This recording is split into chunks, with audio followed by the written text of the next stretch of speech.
कविगुं हवामहे कविं कवीनामुपमश्रवस्तमम् ज्येष्ठराजं ब्रह्मणां ब्रह्मणस्पतपानः शृण्वन्नो दिवि सीदसादनम् प्रणो देवी सरस्वती वादेवीर्वादिनीवती हीनामभित्रयवतु गणेशाय नमः सरस्वत्यै नमः श्रीगुरुभ्यो नमः हरिः ओम् ॐ भूर्भुवस्सुवः तत्सवितुर्वरेण्यं भर्गो देवस्य धीमहि धियो यो न प्रचोदयात् ॐ भूर्भुवस्सुवः तत्सवितुर्वरेण्यं भर्गो देवस्य धीमहि धियो यो न प्रचोदयात् ॐ भूर्भुवस्सुवः तत्सवितुर्वरेण्यं भर्गो देवस्य धीमहि धियो यो न प्रचोदयात्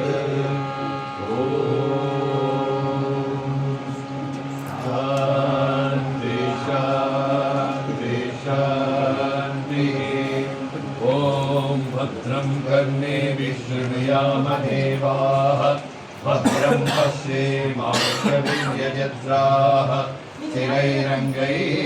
दुष्टुवागुंसस्तनूभिः यशेम देवहितं यदायुः स्वस्ति न इन्द्रो वृद्धश्रवाः स्वस्ति न पूषा विश्ववेदाः स्वस्ति नस्तार्क्ष्यो अरिष्टनेमिः स्वस्ति नो बृहस्पतिर्दधातु ॐ शान्ति शान्ति शान्ति ॐ नमस्ते गणपतये त्वमेव प्रत्यक्षं तत्त्वमसि त्वमेव केवलं कर्तासि त्वमेव केवलं धर्तासि त्वमेव केवलं हर्तासि त्वमेव सर्वं कल्विदं ब्रह्मासि त्वं साक्षात् आत्मासि नित्यं ऋतं वस्मि सत्यं वस्मि अवत्वं माम् अववक्तारम् अवस्त्रोतारम् अवधातारम् अवधातारम् अवानुसानमवशिष्यम् अवपश्चातात् अवपुरस्तात् अवोत्तरातात् अवदक्षिणातात् अवसोर्ध्वाधात् अवाधरातात् सर्वतो मां पाहि पाहि समन्तात् त्वं वाङ्मयस्त्वं चिन्मयः त्वम् आनन्दमयस्त्वं ब्रह्ममयः त्वं सच्चिदानन्दाद्वितीयोऽसि त्वं प्रत्यक्षं ब्रह्मासि त्वं ज्ञानमयो विज्ञानमयोऽसि सर्वं जगदिदं त्वत्तो जायते सर्वं जगदिदं त्वत्तस्तिष्ठति सर्वं जगदिदं त्वयि लयमेष्यति सर्वं जगदिदं त्वयि प्रत्येति त्वं भूमिरापो नलो निलो नभः त्वं चत्वारि वाक्पदानि त्वं गुणत्रयातीतः त्वम् अवस्थात्रयातीतः त्वं देहत्रयातीतः त्वं कालत्रयातीतः त्वं मूलाधारस्थितोऽसि नित्यं त्वं शक्तित्रयात्मकः त्वां योगिनो ध्यायन्ति नित्यं त्वं ब्रह्मा त्वं विष्णुस्त्वं रुद्रस्त्वमिन्द्रस्त्वमग्निस्त्वं वायुस्त्वं सूर्यस्त्वं चन्द्रमास्त्वं ब्रह्मभूर्भुवस्वरो गणादीं पूर्वमुच्चार्य वर्णादीं तदनन्तरम् अनुस्वारः परतरः अध्येन्द्ररसिकं कारेण रुद्रम् एतत्त्वमनुस्वरूपम् ढकारपूर्वरूपम् अकारो मध्यमरूपम् अनुस्वारस्यान्त्यरूपम् बिन्दुरुद्गररूपम् नादः सन्धानम् सगुंहिता सन्तिः सैषा गणेशविद्या कनकऋषिः निकृद्गायत्री छन्दः गणपतिर्देवता ॐ गं गणपतये नमः एकदन्ताय विद्महे वक्रतुण्डाय धीमहि तन्नो दन्तिः प्रचोदयात्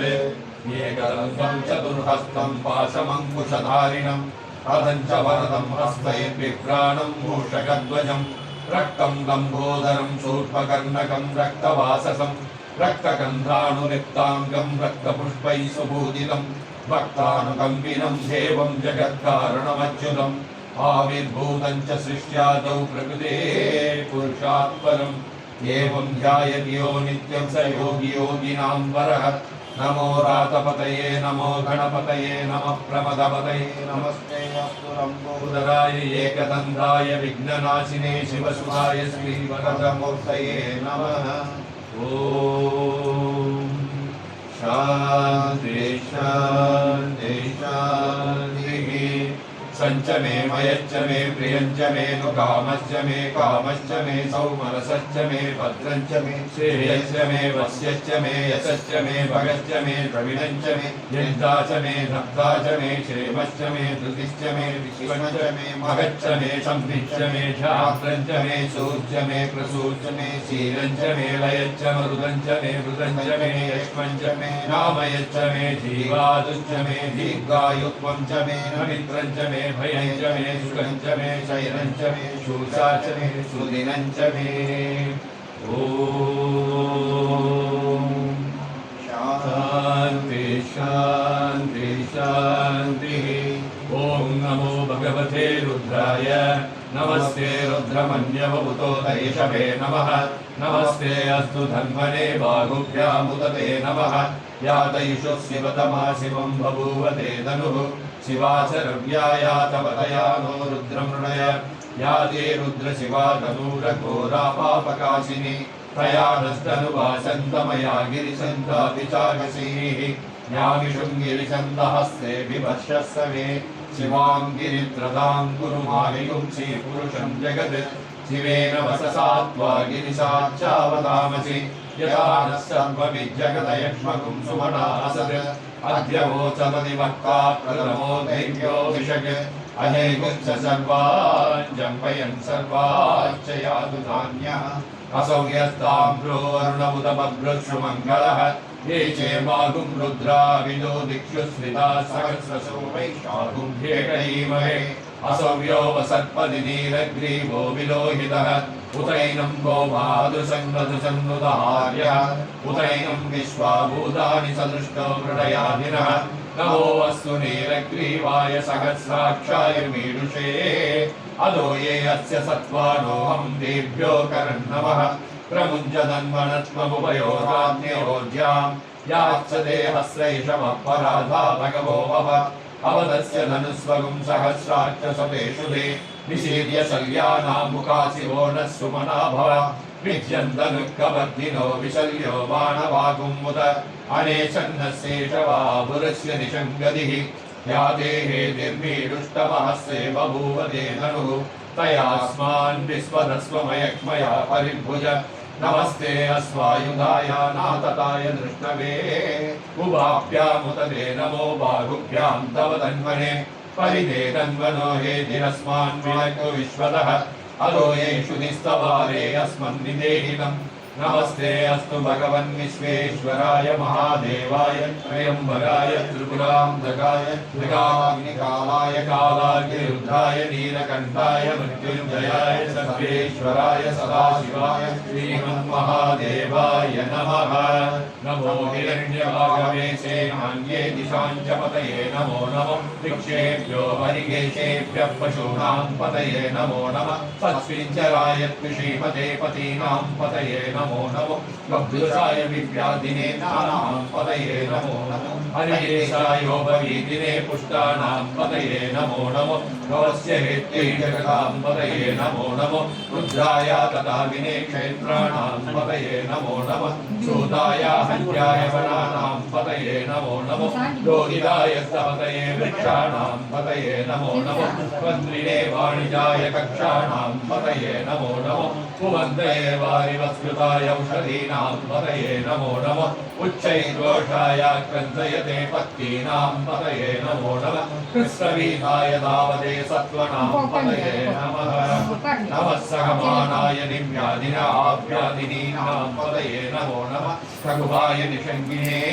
सेनानां पतये नमो नमो निषङ्गिनेषु निमले तस्कराणां पतये नमो नमो वञ्चते परिवञ्चते स्थायूनां पतये नमो नमो निशेरवे परिचरायारण्यानां पतये नमो नमः सुराविभ्यो जिगागुं सत्यो मुष्टतां पतये नमो नमो शिवभ्यो नक्तञ्जरभ्य प्रकृन्दानां पतये नमो नमः कृष्णीशिने गिरिचराय कुरुञ्जानां पतये नमो नमः इषुभ्यो दन्वाविभ्यश्च वो नमो नमः नादन्वानेभ्य प्रतिदधानेभ्यश्च वो नमो नमः आयत्सद्यो विसृजद्यश्च वो नमो नमो अत्सद्यो विद्यद्यश्च वो नमो नमः आसीनेभ्यः शयानेभ्यश्च वो नमो नमः स्वभद्यो जाग्रद्यश्च वो नमो नमः तिष्ठद्यो धावद्यश्च वो नमो नमः सभाभ्यः सभावदिभ्यश्च वो नमो नमः अस्मेभ्यो अस्मवदिभ्यश्च वो नमः नमनाभ्यदिनीभ्यो विविञ्चन्तीभ्यश्च वो नमो नमः उगणाभ्यस्त्रिगुम्भदीभ्यश्च वो नमो नमः कृत्सेभ्यो कृत्समदिभ्यश्च वो नमो नमो राधेभ्यो राधपदिभ्यश्च वो नमो नमो गणेभ्यो गणपतिभ्यश्च वो नमो नमो विरूपेभ्यो विश्वरूपेभ्यश्च वो नमो नमः महद्यक्षुल्लकेभ्यश्च वो नमो नमः रतिभ्यो रथेभ्यश्च वो नमो नमो रथेभ्यो रथपतिभ्यश्च वो नमो नमः सेनाभ्यः सेनानिभ्यश्च वो नमो नमः शत्रुभ्यः सङ्ग्रहीतृभ्यश्च वो नमो नमः यक्षभ्यो रथकारेभ्यश्च वो नमो नमः कुलालेभ्यः कर्मारेभ्यश्च वो नमो नमः कुञ्जिष्ठेभ्यो निषादेभ्यश्च वो नमो नमः इषुभ्यो तन्वकृभ्यश्च वो नमो नमो मृगयुभ्यः स्वनिभ्यश्च वो नमो नमः स्वभ्यः स्वपदिभ्यश्च वो नमः नमो भवाय च रुद्राय च नमः सर्वाय च पशुपतये च नमो नीलग्रीवाय च शितिकण्ठाय च नमः कपद्दिने च विप्तकेशाय च नमः सहस्राक्षाय च सततन्मने च नमो गिरिशाय च शिविविष्टाय च नमो मीनुष्टमाय चेषुमते च नमो ह्रस्वाय च वामनाय च नमो बृहते च वर्षीयसे च नमो रुद्राय च संवृद्वने च नमो अग्र्याय च प्रथमाय च नमः आशवे साजिराय च नमः शीघ्रियाय च शीप्याय च नमः भूम्याय सावस्वन्याय च नमः श्रोदस्याय च भीप्याय च